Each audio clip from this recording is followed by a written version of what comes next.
Personal కోపాన్ని business లో చూపిస్తూ ఒక మాట చెప్తే మీరు కూడా దాన్ని బ్లైండ్ గా ఫాలో అయిపోతారా? ఈ విషయంలో మీరు కల్పించుకోవద్దు. ఆనంది ఎక్కడికి వెళ్ళదు, ఇక్కడే ఉంటుంది. మా మామ్తో నేను మాట్లాడతాను. మాట్లాడడానికి ఇంకేం లేదు.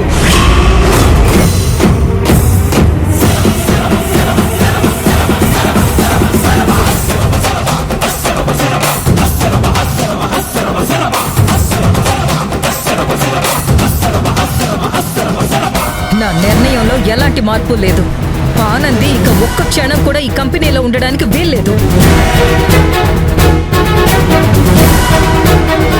దీన్ని మెడ పట్టుకుని బయటికి గెంటండి. సీన్ క్రియేట్ చేయదు. ఏదైనా ఉంటే మన ఇద్దరం మాట్లాడుకుందాం. కరుణాకర్, చూస్తావేంటి? దీన్ని బయటికి గెంటు. Stop it ma'am. నువ్వు ఇలాగే చేస్తే ఆనంది కాదు, ముందు నేనే కంపెనీ నుంచి బయటికి వెళ్ళిపోతాను.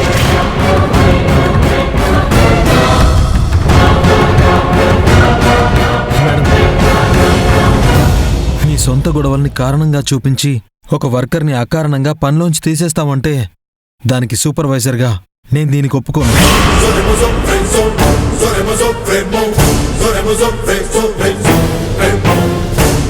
ఇవాళ ఆనందిని పంపించేస్తామంటున్నారు, రేపు ఇంకో వర్కర్ని తీసేస్తామంటారు.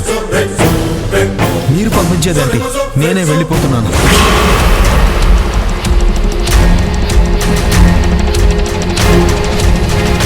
ప్రతి క్షణం భయపడుతూ ఇక్కడ పని చేయడం నా వల్ల కూడా కాదు. నేను వెళ్ళిపోతాను.